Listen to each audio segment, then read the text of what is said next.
Hello friends and enemies, welcome back to Happy For Now. It is me, Isabel, here with a fun video today for you. So I want to talk about the things I read in books and I'm surprised I am into. Because here's the thing, we all have our favorite tropes, we know those things. These are like the niche, micro, like mini tropes, things that happen in books that I'm like, I do like that. Didn't think I would like that, but I do kind of like that. Or the thing that I'm like, yeah, I gotta read that book because there's this one weird thing in it that I hope this makes sense. So we're gonna dive right in and I'm gonna talk about things that have surprised me in my reading over the years that I really like. And one thing I will touch on and say why it's not in the list, because it's just kind of a given in my life. I feel like when you know things that I was obsessed with. Anyways, first up, we're gonna talk about masks. So like I'm currently in the middle of a book called He Who Haunts Me, and like there's already been 2 sex scenes where he is in a mask. And then he blindfolds her and takes his mask off. I read Scream for Us, where they're in masks from horror movies. And if you know anything about me, I am a baby about horror movies. I will not watch them. I don't have an interest in them. The last one I saw was The Ring. I think if I was gonna watch any horror type thriller movie, it would probably be Jordan Peele's stuff because I do find it interesting and I've read spoilers on it. But I also, I'm baby and I will 100% have nightmares. So I avoid it. It is just not my thing. I respect those of you that love them. I'm happy for you and that's a thing for you. Like, that's great. But why are masks so hot in books? Why is the idea of hooking up with an anonymous person behind a mask so freaking hot? Like, I've read this in other books too, previous. We're not going to name that author. And I really liked it there. And I was like, I got a bit of a kink for masks now, and I just never would have expected it. So here we are, kind of into masks. I don't, not like it's gotta be like a, you know what I mean? Like a plasticky mask though, I feel like. Not like a full-blown, like leather, you know what I'm talking about type mask.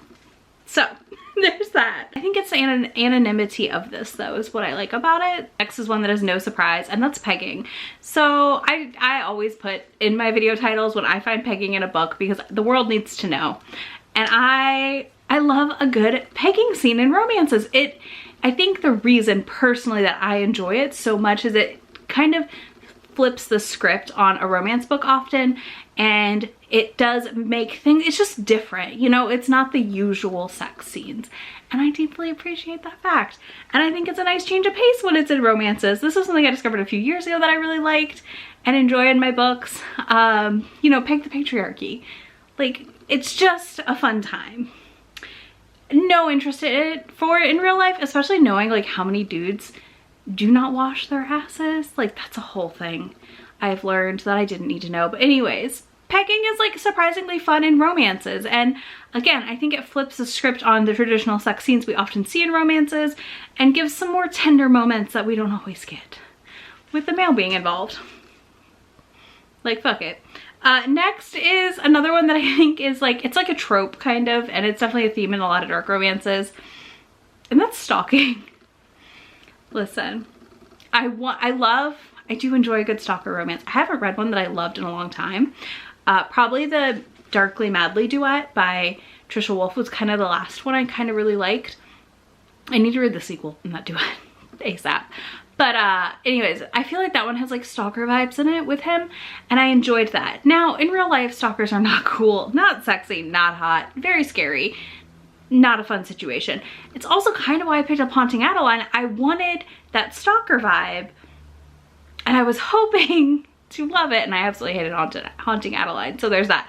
But I think that like stalking can just be such an interesting way to start a romance because it's fictional, right? Again, not hot in real life for me or for anyone really, I would think. Next is one that I think surprises me too, because I usually am very big about consent and consent on page, especially when people are doing kinks. But I love CNC when there's no established consent, especially if we get a moment later in the book where it is apparent that the couple has played together before and that consent has been pre-established for these scenes. The first book that comes to mind for me is Desperate Measures by Katie Robert. This is one that was hard for a lot of people because it does start off with some CNC. And that for me like worked really well because you could tell by their dynamic in the book, and as you continued reading the book, that had been established previously for them and something that they had played out before. So it wasn't just like out of nowhere CNC, like where it was basically non-con, which is not the same thing, right? I really like that in my books, and I think that's a really fun one that I didn't expect, because again, I'm very heavy on like well done consent on page, and also on books having good consent, especially when kink is involved, because I just think it can get really dicey for people reading them who are new to kink things, and perhaps dangerous as well in real life, thinking that again, most of us can separate fiction from real life, but to know that how it plays out in fiction and in versus real life would be a red flag. Does that make sense? I hope that makes sense. Next is one that has been a recent favorite. So like I've read a couple of these recently. So I have really been digging the like ex's dad, where like the girl goes and bangs the ex's dad because he's a piece of shit. So I read Charming Your Dad by Sarah Blue, which was a little long, I'm not gonna lie, but I absolutely loved the trope of her leaving his like normal, not magic son to go bang his dad, who is like an incubus. Listen, it's a good time. It's a fun time. And why not upgrade? Because often it's an upgrade. Same for Your Dad Will Do by Katie Robert. Obviously, that one is obviously a spectacular choice in this trope. It's one in real life that I think is like, no. The one I want is the you pissed me off, I'm gonna go bang your mom. That's the one I'm waiting for currently. I need that in my life immediately. So if you have one, let me know, because that would be amazing. Specifically, we're talking sapphic here. Also, we're not talking about like a dude doing this. I'm talking about a girl being like, no, screw you, dude, and banging his mom. But this one is fun because I just think it's really funny, the dynamic when the son finds out. Also, when I read Praise, it had this where she like ends up banging her ex's dad. Like, it's just been surprisingly fun. It's not like my all-time favorite. It's one that I just generally wouldn't gravitate to previously. And now I'm like, I've got a couple of these on my list I want to read. So here we are.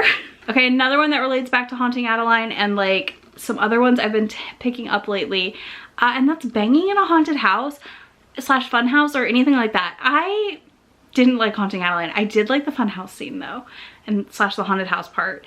I also read Scream for Us, which had the same thing, and it surprised me. I'm not gonna lie, like I was surprised that I liked this, because again, baby does not do haunted houses, does not do scary. Enjoyed this concept. I think it was in Scream for Us. I might be wrong, but anyways, I have been like, I need to pick these up. I know it's in one of the Peculiar Taste books too. And like, it's something that's just so different, like location wise, that I think that's part of why it piques my interest. Like, how many books have banging in a haunted house? Probably not that many. So like, it's interesting, it's different. I think there's like some fun element to it of like the publicness of it, even if the place is closed. I'm not sure why, but I've been into it. All right, and the one you may be like, how is this not on your list? And that's Monsters or Aliens. Listen, it's not a surprise, because I never liked Beauty and the Beast when he turned into the prince, okay? I have always been a fan of him as the Beast, not the prince. So my love for monster romances is no surprise, y'all. It is no surprise. Every single other person I know that was obsessed with the Beast did not like the prince. We're living our dream right now, okay? Like, we are thriving in the world with the sheer volume of monster romance options. So there's that. Like, that's why Monsters didn't surprise me. On that note, I would love to know, what are things that you've read in romance books that you're like, am I into this? Because I feel like we all have this moment. I definitely have had quite a few. I think this is a really fun video idea. So I would love to know yours. If you have any recs for any of these items, obviously let me know in the comments. And if you don't want to do that, you can leave me a snowflake emoji. You can leave me a snowflake emoji, because like, it's actually cold here.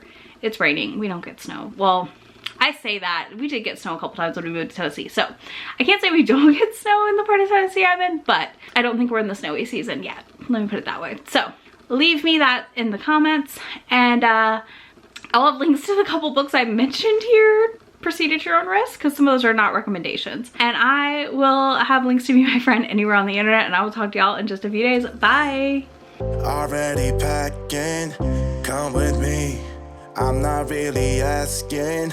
We'll get away to a place where we don't know. About to see the world in action, what we can be. Life with no distractions. We'll get away.